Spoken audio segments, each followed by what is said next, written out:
Jadi jika memang sudah mengalami keluhan yang paling sederhana, nyeri, perubahan warna kulit, dan perubahan suhu, nah itu sebaiknya segera untuk dilakukan penanganan.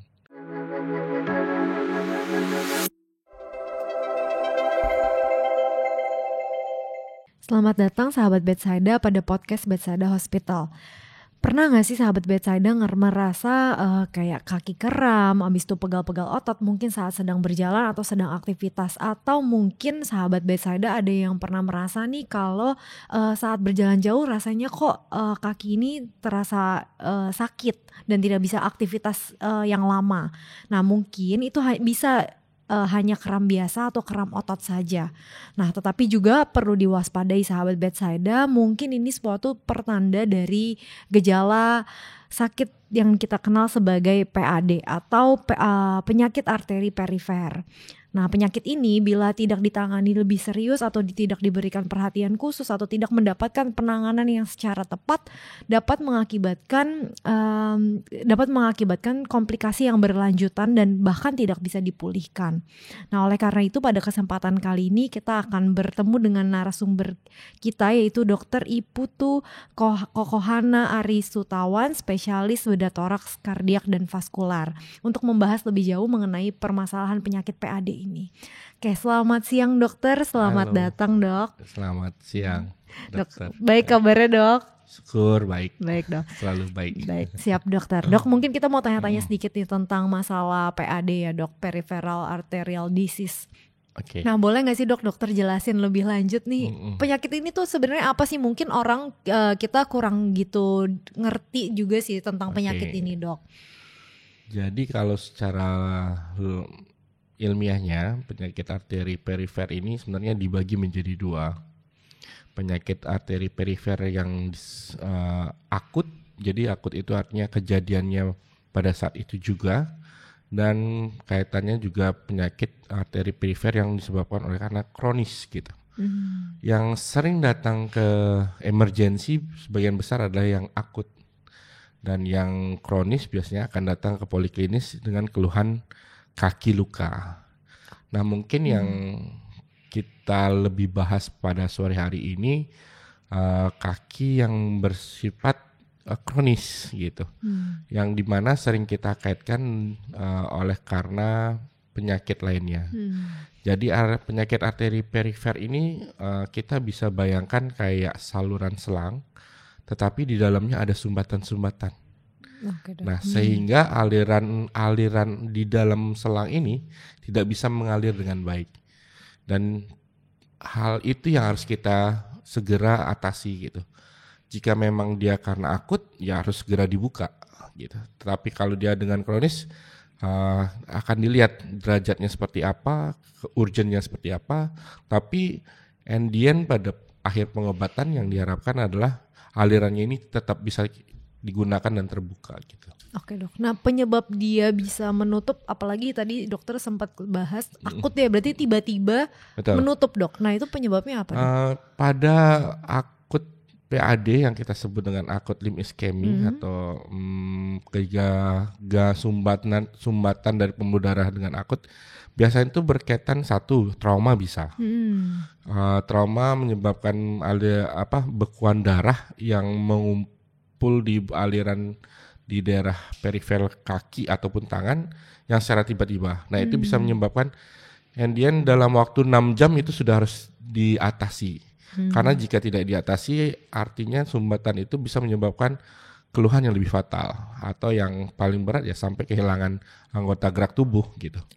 Nah selain oleh karena penyakit trauma tadi sehingga terjadi kerusakan arteri airnya, sumbatan yang terjadi bisa juga oleh gangguan irama jantung biasanya.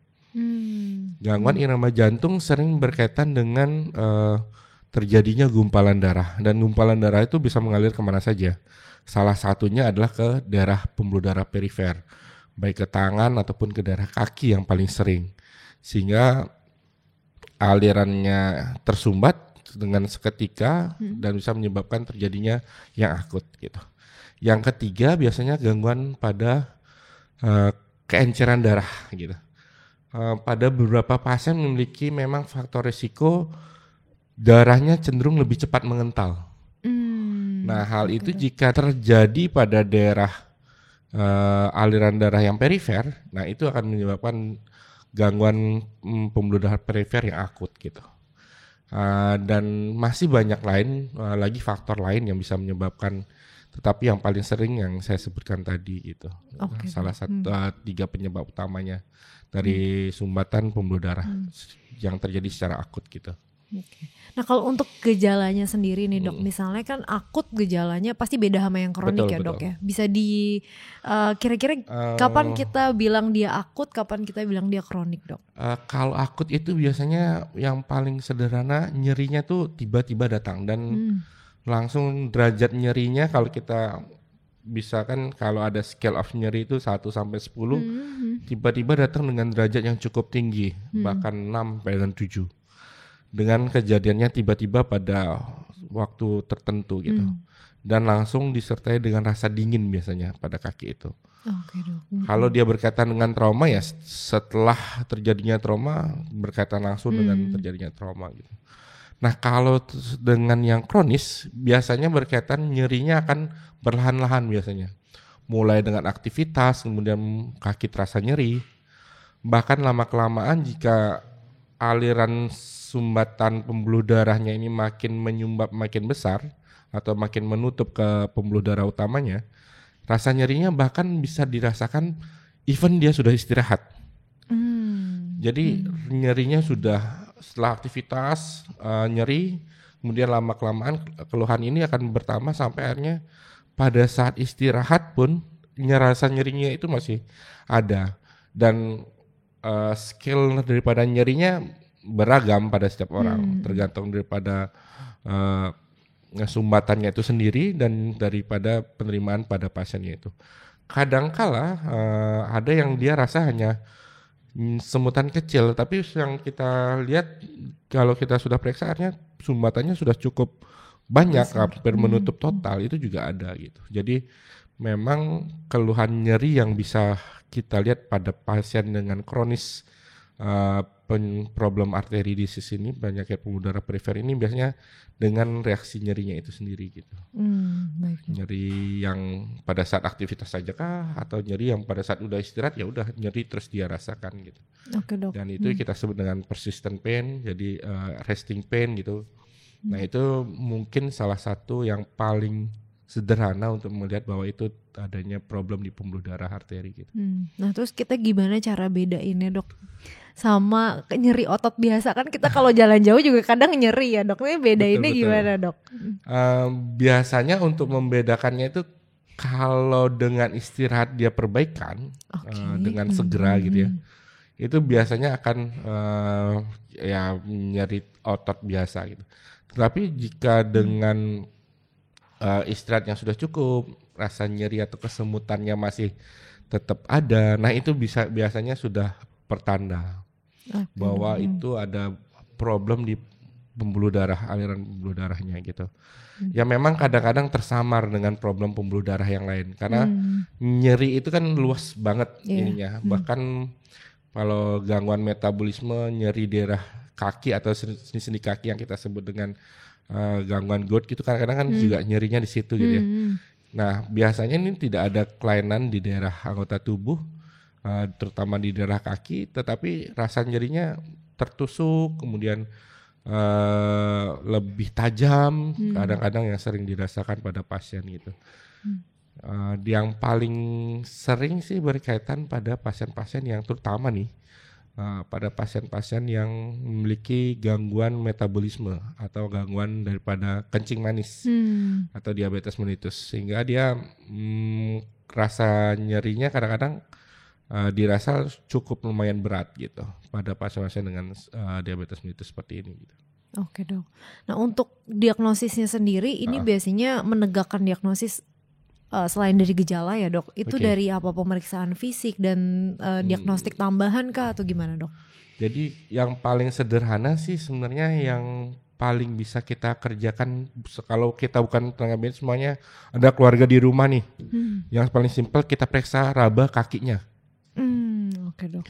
Kalau dia berkaitan dengan problem pembuluh darah arteri, biasanya kakinya itu akan terasa lebih dingin.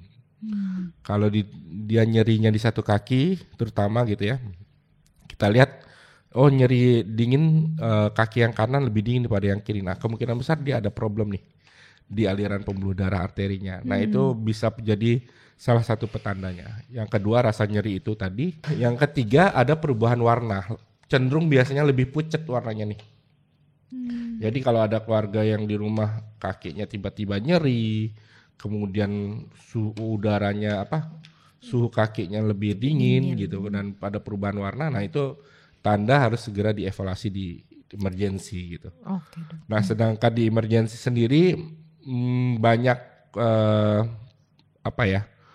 alat penunjang yang bisa kita gunakan. Salah satunya dengan melihat perbedaan tekanan darah antara dari lengan dan di kaki.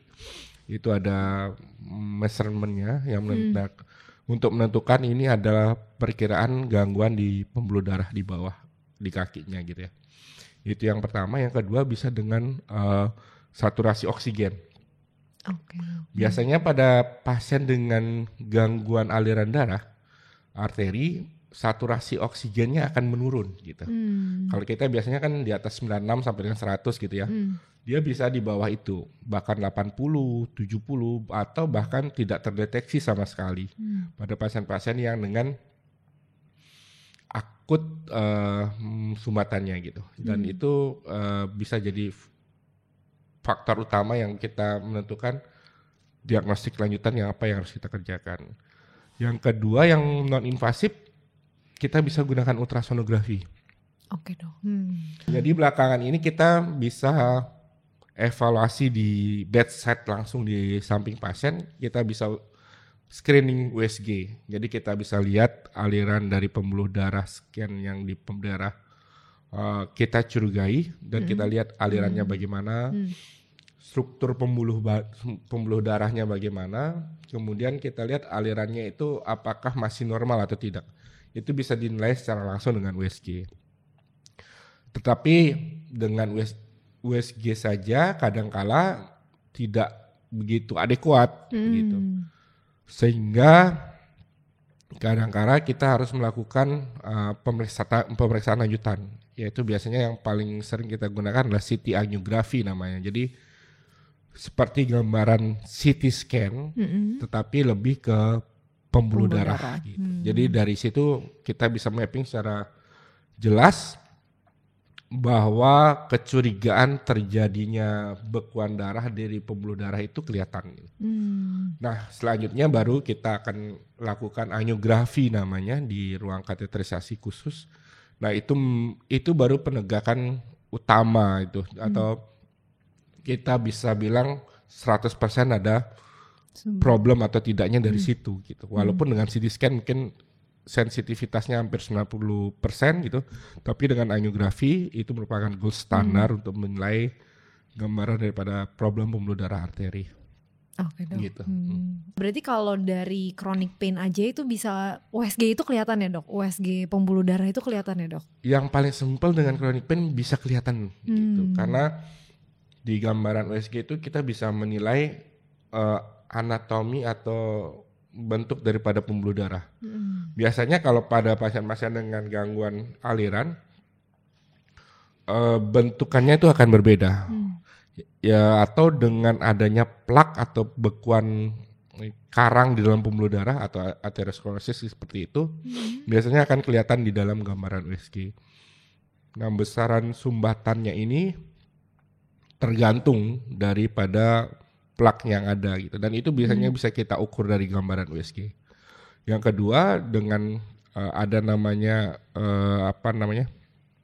gelombang daripada aliran pembuluh darah itu kita bisa lihat apakah dia masih normal atau sudah gelombangnya sudah tidak abnormal, tidak baik lagi. Nah itu kita bisa lihat. Dan itu juga bisa menentukan derajat daripada sumbatan yang mungkin bisa terjadi pada pasien itu gitu. Nah, kalau untuk penanganannya sendiri nih, justru pasti yang akut sama yang kronik beda ya dok penanganannya ya dok. Nah kalau yang akut tuh harus segera dirilis dengan operasi kah atau bagaimana dok? Jadi pada pasien dengan akut sumbatan akut pada pembuluh darah arteri, jawabannya harus segera dirilis. Karena punya golden periodnya. Kurang dari 6 jam itu angka keberhasilan untuk memberikan aliran kembali secara baik itu dilaporkan masih baik gitu. Tapi jika di atas 6 jam sudah terjadi kerusakan jaringan atau istilahnya jaringannya mulai mati. Dan itu yang harus kita hindari gitu. Karena kalau semakin lama berarti jaringannya semakin mati dan resiko terjadinya kerusakan makin tinggi, bahkan sampai kita kehilangan anggota gerak yang mengalami kesakitan gitu. Kalau misalnya penanganan kronik sendiri gimana, Dok? Jadi untuk penanganan pada kasus kronik dan akut itu sendiri sebenarnya penanganan utamanya adalah kita sebut dengan revaskularisasi. Jadi aliran pembuluh darahnya harus segera dibuka gitu. Pada yang akut biasanya kita akan dihadapkan apakah membuka ini dengan cara operasi terbuka atau dengan operasi yang minimal invasif atau kita sebut dengan endovascular surgery gitu. Kalau yang terbuka artinya pembuluh darah yang sakit kita akan buka dan sumbatannya itu akan kita keluarkan dengan alat gitu. Sehingga alirannya kita nilai bisa kita lihat darahnya sudah mengalir dengan baik atau belum. Tetapi problemnya untuk sumbatan yang di bagian distal berarti di ujung-ujung jari dan di ujung tangan itu belum bisa kita evaluasi secara langsung. Sehingga nanti akan perlu evaluasi lanjutan berupa CT scan ulang untuk menilai alirannya atau masuk ke cath lab untuk diangiografi ulang, dilihat alirannya bagaimana. Itu yang pertama. Yang kedua dengan endovascular surgery. Kalau dengan endovascular surgery alirannya kita tahu di anggap di kaki sebelah kanan, kita bisa lihat sejauh mana sumbatannya terjadi. Kemudian setelah itu kita bisa menggunakan alat untuk mengencerkan sumbatannya itu atau bekuan daripada darah itu sendiri. Setelah kita encerkan, darah bekuannya itu langsung disedot. Jadi kita sebut dengan namanya thrombosuction. Jadi setelah dihancurkan bekuannya ini langsung disedot. Setelah itu baru kita nilai bahwa alirannya itu baik atau tidak gitu. Baik. Nah, sedangkan pada yang kronis untuk revaskularisasinya ini tetap ada dua cara. Dengan open surgery yang diberikan pada yang kronis adalah di bypass. Jadi kayak buat jalan baru, jalan layang. Jadi kalau sumbatannya di depan, ini dibuat jalan layang. Tetapi problemnya pada aliran yang kronis seperti ini, penghapurannya kadang-kadang sudah cukup panjang. Dan pemberian lesi atau pemberian aliran ini kadang-kadang pada ujungnya tidak adekuat gitu. Dan itu merupakan salah satu challenge buat ahli bedah untuk membuka dan memberikan aliran yang baik dan tepat pada daerah alirannya itu. Dan itu bisa dievaluasi dengan CT angiografinya dan angiografinya sendiri, dilihat daerah mana yang betul-betul baik untuk melakukan bypass.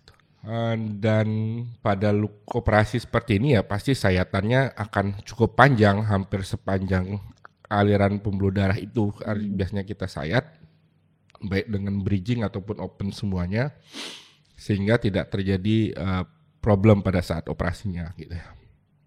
Sedangkan yang berikutnya sekarang peranan endovascular surgery atau operasi dengan minimal invasif itu juga memberikan hasil yang cukup baik. Walaupun di dunia kedokteran atau secara ilmiah open surgery ini memberikan hasil yang lebih superficial, tapi kadang-kadang kan pilihan ya. Saya nggak mau ada luka operasi yang cukup panjang seperti itu, sehingga sekarang lebih banyak pasien yang memilih setelah kita sarankan dicoba dengan endovascular surgery gitu. Ya memang pada endovascular surgery pitfall tindakan atau membuka alirannya ini tergantung daripada sumbatan-sumbatannya itu tadi. Tekniknya banyak, caranya untuk membuka itu banyak, barang-barang atau alat yang digunakan itu juga banyak. Bahkan sampai sekarang sudah ada alat yang bisa kita gunakan untuk memecah pengapuran atau sumbatan yang sudah mengeras di dalam pembuluh darah arteri yang besarnya hanya 2 sampai dengan 3 mm. Itu alatnya sih sudah ada gitu. Tetapi problemnya yaitu kalau dengan endovascular surgery, alat yang kita gunakan ataupun bahan habis pakainya untuk menyelamatkan satu kaki itu cukup banyak. Tetapi secara hasil itu bisa disaingkan dengan pembedahan terbuka gitu. Setelah operasi semua itu tetap yang balik lagi harus dijaga pola pasiennya. Jika dia berkaitan dengan kencing manis, gulanya harus tetap teratur gitu. Ataupun dengan problem lifestyle, ya lifestyle-nya harus segera dirubah. Karena kalau tidak dilakukan itu, ya dalam kurun waktu 1 sampai 2 tahun mungkin akan balik lagi. Sehingga diperlukan operasi lanjutan lagi gitu. Oke dok. Nah kalau kita nggak tanganin nih dok, kalau akut kita nggak tanganin pasti terjadi kematian organ tubuh ya dok. Nah kalau misalnya yang kronik juga sama dok, apakah ada komplikasi lainnya setelah dioperasi pun ada nggak sih komplikasinya gitu dok? Jadi tujuan utama kita lakukan revaskularisasi ini adalah menyelamatkan anggota gerak gitu, atau menyelamatkan problem di aliran pembuluh darah di tangan dan kaki. Pada yang akut dalam waktu golden periodnya jika tidak ada penanganan, sudah pasti resiko terjadinya amputasi. Amputasi itu jaringannya atau kakinya dipotong, itu tinggi. Karena ketika dia sudah mati jaringannya, ya untuk selamat kembali itu sudah cukup problem besar. Jika ini tidak diatasi dengan baik dengan waktu yang tepat, ya pasien mungkin pulang dengan hilang satu anggota gerak, even itu kaki ataupun tangan gitu ya. Yang kronis biasanya pasien itu kan kadang-kadang datang dengan keluhan nyeri dan disertai dengan luka yang kecil nih di ujung-ujung jari biasanya gitu, atau ya borok lah di daerah kaki. Jika tidak ditangani dengan baik, lukanya ini bisa bahkan memanjang penyembuhannya, bahkan bisa menyebabkan problem yang terus menjalar ke atas. Gitu.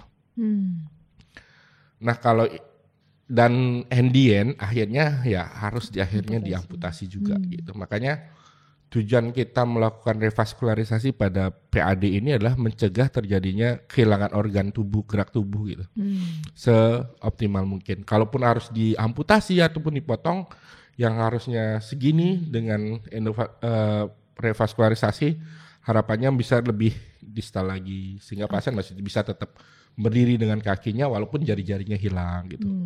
Itu merupakan target yang paling utama pada pasien-pasien dengan problem pembuluh darah seperti itu. Baik dok. Nah mungkin sebelum kita tutup nih dok, ada nggak sih yang mau disampaikan mungkin dok ke sahabat-sahabat Bethsaida dok? Jadi pada penyakit arteri perifer, jangan pernah merasa takut untuk datang berobat gitu, karena timing atau waktu sangat mempengaruhi daripada hasil daripada pengobatannya itu sendiri. Kalau pada akut, jika telat di atas 6 jam dapat penanganan, risiko amputasinya lebih tinggi. Kalau pada yang kronis, kalau telat masuk dan berobat, lukanya yang kecil bisa menyebabkan infeksi yang lebih berat, bahkan bisa menyebabkan terjadinya amputasi gitu.